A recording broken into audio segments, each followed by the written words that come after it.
Boa noite. O Jornal Band Minas começa com cenas de imprudência de alguns motociclistas nas estradas mineiras. Durante uma operação da Polícia Rodoviária Federal, mais de 70 foram flagrados em manobras perigosas. A operação foi feita na BR-459, no trecho sinuoso da Serra de Ipuiuna, entre as cidades de Pouso Alegre e Poços de Caldas. Local escolhido pelos motociclistas para fazer exibições em motos de alto desempenho. Eles vêm justamente pela quantidade de curvas ali, porque eles vêm demonstrar essas manobras, né? Essa perícia em manobras aí. Aí a semana passada chegou denúncia que teria um MotoGP Ipuiuna.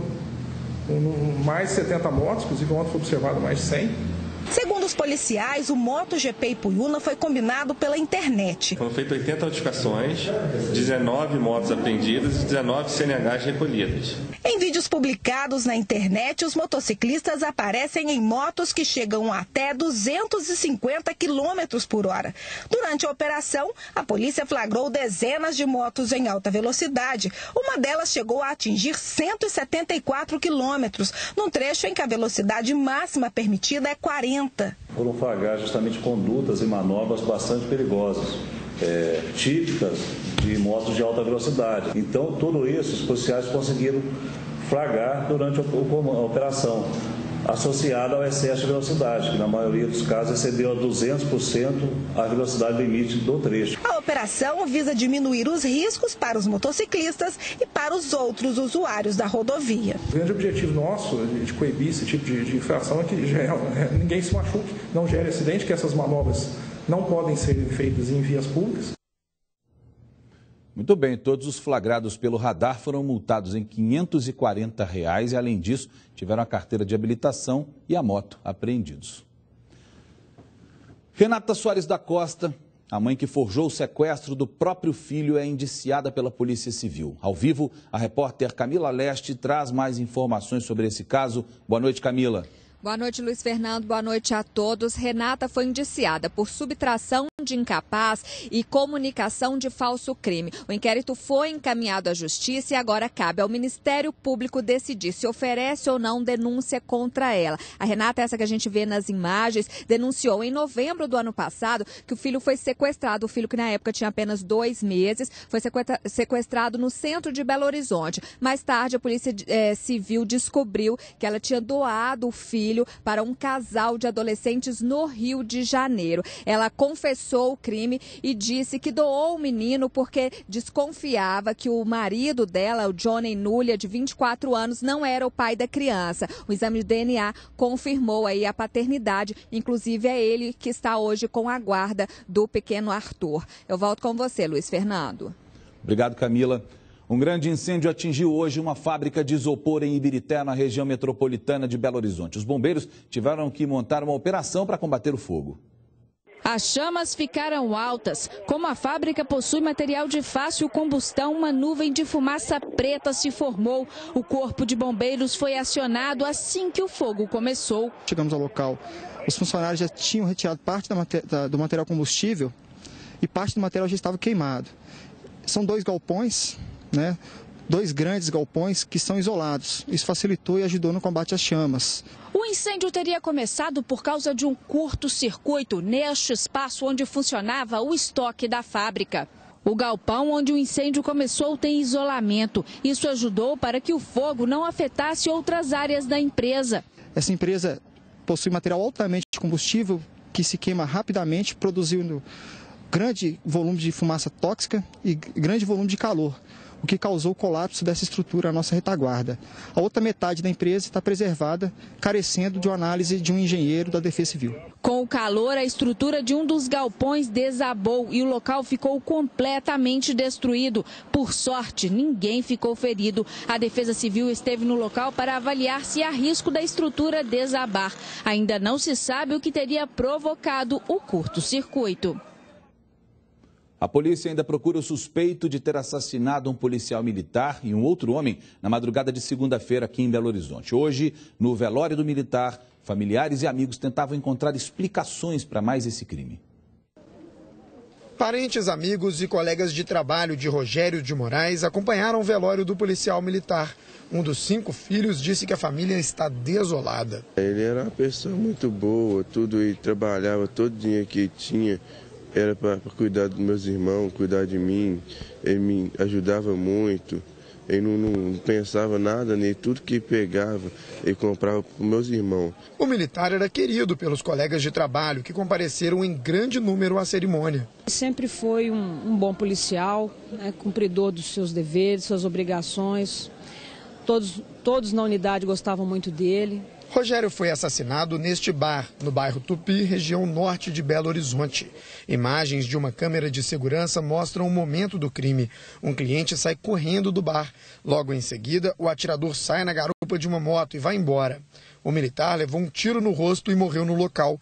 Além dele, Renato Éder da Mata Costa, de 32 anos e sem passagens pela polícia, foi atingido por 13 disparos e também morreu no local. De acordo com a família, o PM sofria ameaças. Ainda assim, eles acreditam que Rogério estava no lugar errado e na hora errada. Se fosse para ele, ele ia ter tomado mais.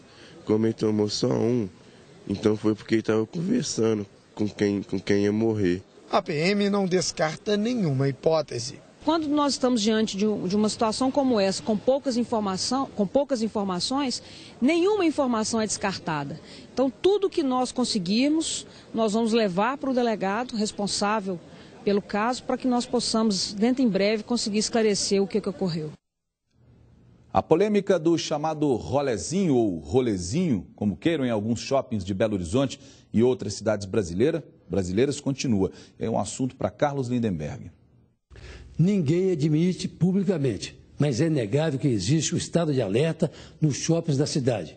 Esse estado de alerta é provocado pelo novo fenômeno social que começa a preocupar as autoridades de segurança, os chamados rolezinhos, uma reunião de jovens, quase sempre da periferia, para uma zoeira nos shoppings, no final de semana.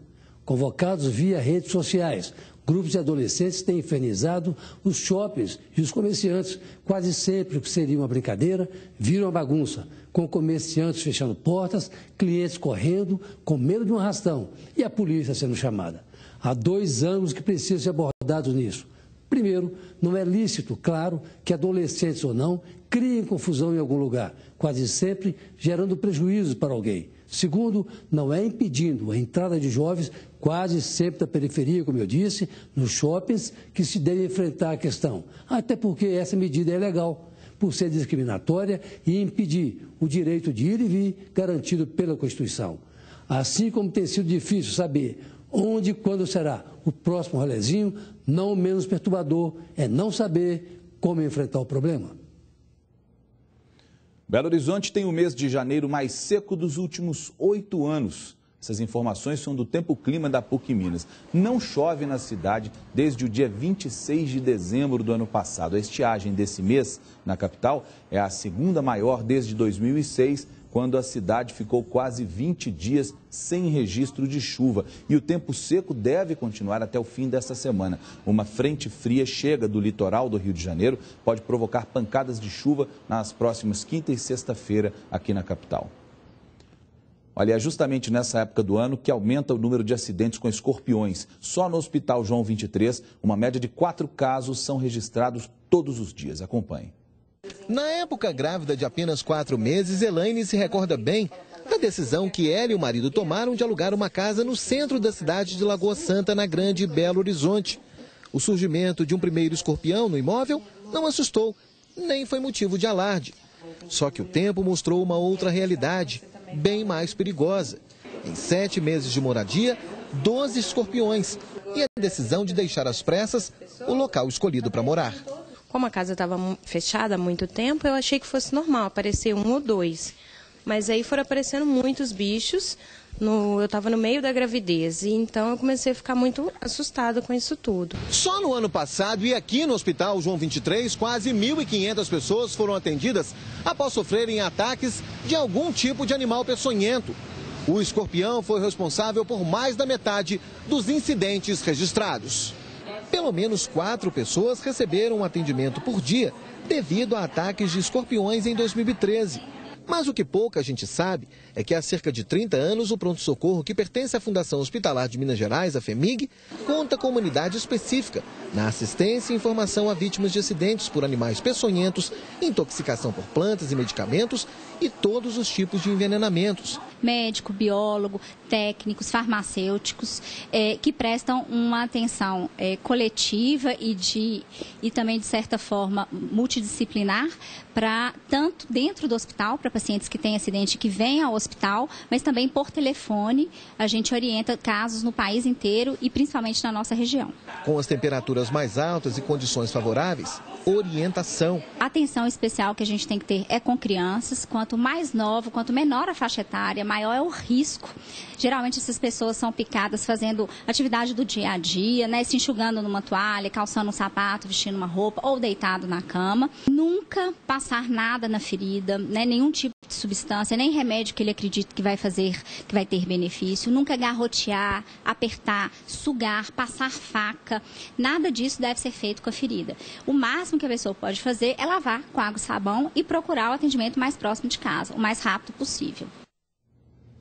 A seguir, Confins tem o 6º pior resultado no desempenho dos aeroportos do país. E também as informações do IPVA 2014. O pagamento começa amanhã. Agora